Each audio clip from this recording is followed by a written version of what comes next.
Brought to you by PrayLatin.com, makers of prayer cards featuring complete English phonetic renderings of Latin pronunciations. The last several days have been eventful, to put it mildly, inside the church. In fact, the last few years have shown us that right before Christmas, Rome is perfectly willing to drop the hammer on the faithful in some way or another, and Father Frank Pavone has been the most recent recipient of said hammer. That story, I suspect, is being used to distract the laity from bigger news in the church, and I covered a little bit of that a couple days ago, where I told you about the story of Bishop Nestout and his habit of protecting weak, wicked priests guilty of grave misdeeds, continuing to reassign them despite common sense. And that should have captured the headlines in America, but of course it did not. Now, today, I have another story that is being used to distract the laity from the real news. And I'll briefly cover that story before returning our focus to what Francis is doing to the church, because it's good to know what these distractions are. But we should not allow our eyes to be taken from the real news by these stories. It's good to know what these distractions are, but again, we need to keep paying attention. That said, though, I wanted to thank the patrons and channel members for their continued support of the work that I do here at Return to Tradition. For like $1 a month, they help keep these messages and news coming. So if you want to join them in helping out, you can click the join button below, or you can find links to Subscribestar, which is a speech-respecting Patreon alternative, as well as to Patreon in the links below. Thanks, and on to the story. Many of you hope and pray that Francis will resign his alleged office soon. That might be the most merciful act he could do for and to the church, to step down and simply walk away. I don't think he's the type to do that, though, and I think this story is a distraction from a couple of other stories in the news right now. But news came out again, it's not the first time this has happened, that Francis is prepared to step down if the time is right. With that said, headline from Sputnik News. Pope Francis already signed resignation letter in case of worsening health. You would not believe the number of people who sent this story to me. I've never been a believer that Francis would resign from allegedly holding the papacy. It's just not in his character.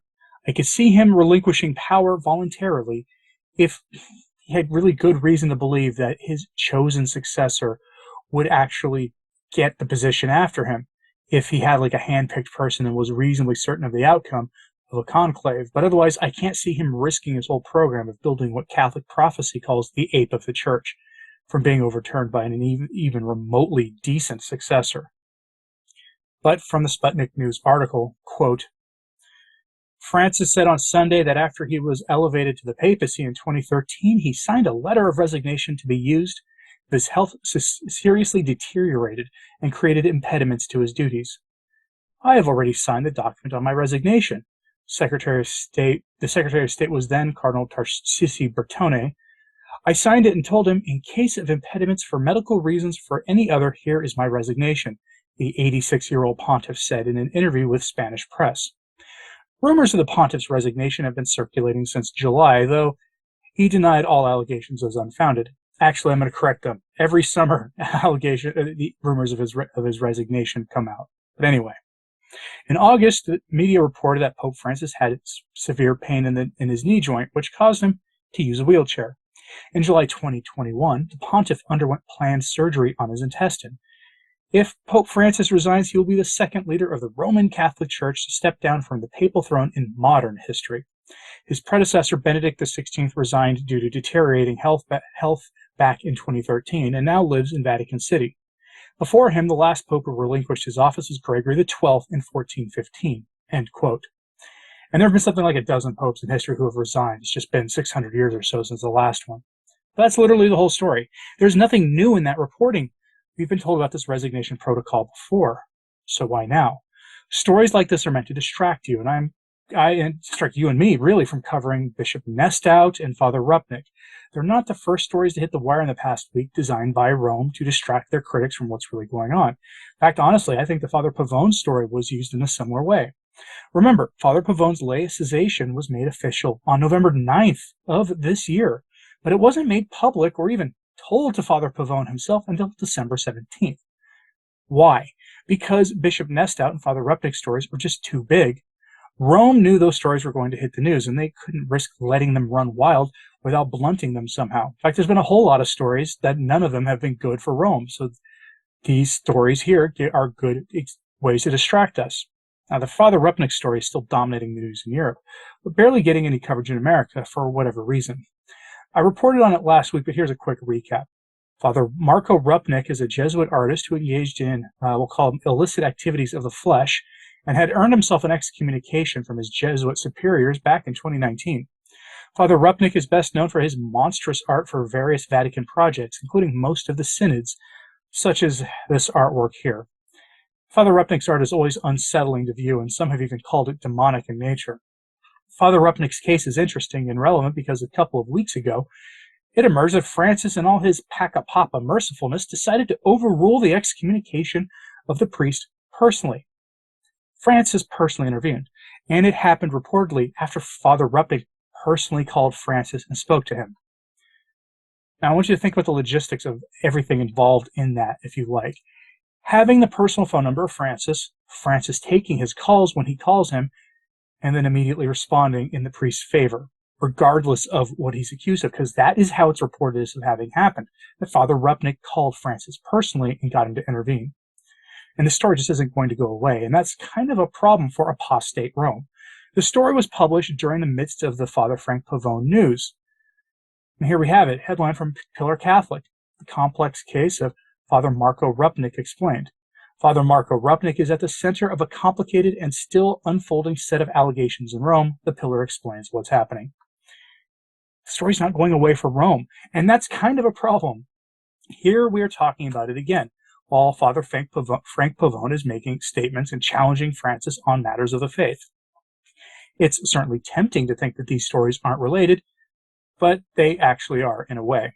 Father Pavone was accused by Francis of being too political. He said this in an interview to Spanish TV.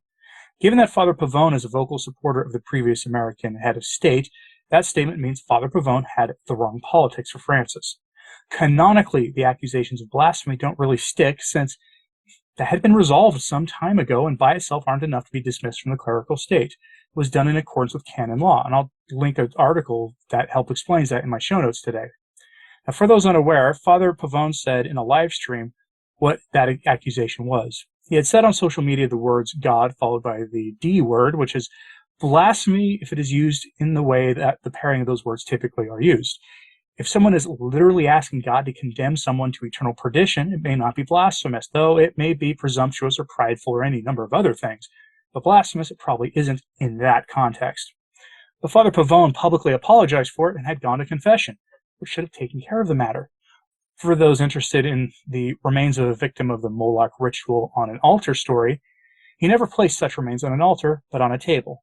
Now, some have called it a stunt, a political stunt. Others have said he probably went too far. The accusations from Rome don't actually mention that incident at all in their accusations against him anyway, so technically speaking, they're not relevant to his laicization.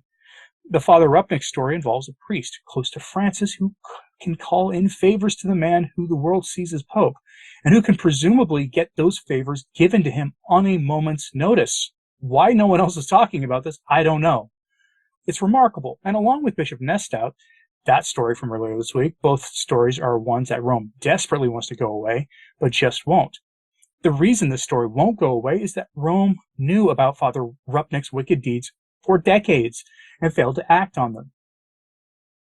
And then when action was attempted by the Jesuits, Francis steps in to solve the problem. And he solved it in favor of the bad man, because that's of course what he did. So from the Pillar article, quote, Italian blogs late last month began reporting that Rupnick had been accused of spiritually harming women religious in the 1990s, members of the Loyola community, for which the priest was chaplain. Some blogs and media sources reported that the complaints had been sent to the dicastery for the doctrine of the faith. On December 2nd, the Society of Jesus released a statement acknowledging that complaints were sent in 2005 to the DDF and investigated. Media sources said the investigator was an auxiliary bishop in the Diocese of Rome. The Jesuits said that in October 2022, the dicastery for the doctrine of the faith decided not to pursue canonical charges against Rupnick over those abuse allegations because the relevant statutes of limitations, called prescription in canon law, had run out. The Jesuit statement added that since the complaint was sent to Rome, the priest had been prohibited from hearing confessions, giving spiritual direction, offering the spiritual exercises, or engaging in public ministry without the permission of his religious superior. The statement raised more questions than answers. Journalists asked whether the DDF could have considered waiving prescription, the statute of limitations, in order to pursue a penal process against Rupnick, as it has done in other prominent cases of the kind, albeit mostly involving minors. Journalists also asked about the restrictions placed by the Jesuits on the priest ministry. He had been barred from public ministry, but gave a talk on Eucharistic adoration at the Diocesan Seminary in Rome, preached a 2020 Lenten meditation for the Vatican, had a meeting with the Pope, released weekly videos on Scripture, and received an honorary doctorate. Yeah, some restrictions, folks. There are no restrictions on this priest. Anyway, continuing. Furthermore, the Society of Jesus did not announce the restrictions on Rupnick's ministry, as is usually done when priests are accused of serious misconduct. End quote. So at the risk of giving too much information, Father Rupnick was charged with having illicit liaisons of the flesh with nuns, often with 2 or more nuns at the same time. I mean, literally at the same time, like in some demonic, indecent 6th and 9th commandment violating video people watch on the internet.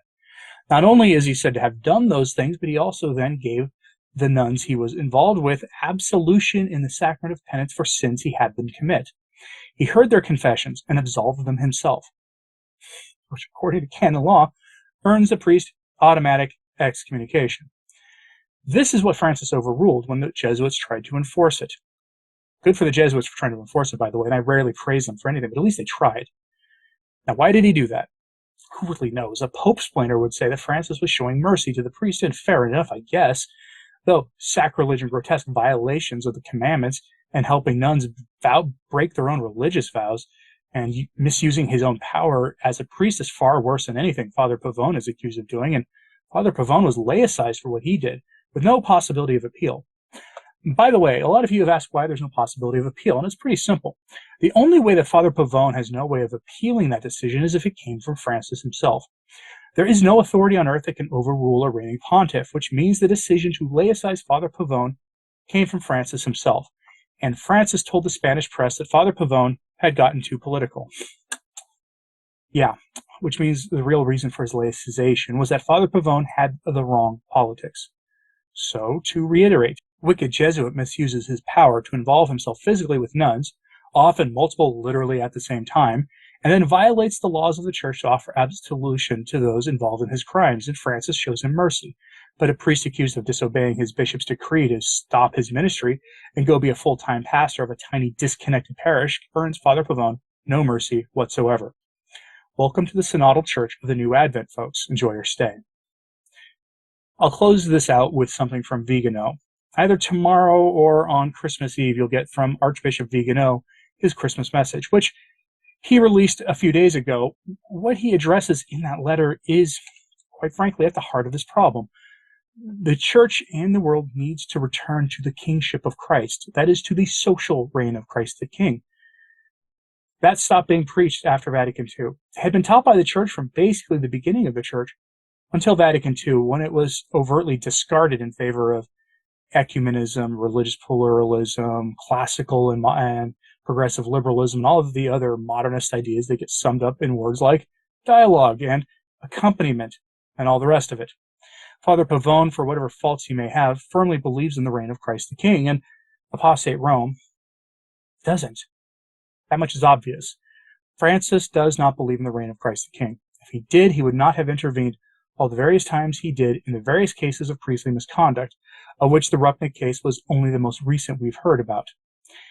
You may not agree with every decision that Father Pavone made, and frankly, I don't, but I am sure that he is having the law thrown at him, while figures guilty of much graver offenses not only prosper in the Church of the Synodal New Advent, but are actually protected by Rome because they have the right politics. That is what we're dealing with here.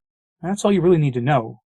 Francis turns politics into an idol, and he worships at the foot of that idol in the name of the Church. If you understand the implications of that, you'll see how horrifying that is. But what do you think about these stories? Is Father Pavone and the case of Francis's alleged resignation letter being used to distract us from Father Rupnick? Another bad news coming out of Rome. Let me know in the comments, please. Like and subscribe if you haven't. It really does help. As to sharing this on social media, it helps a lot as well.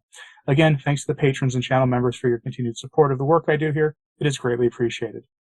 And as always, Pray for the Church. I'm Anthony Stine. Ave Maria.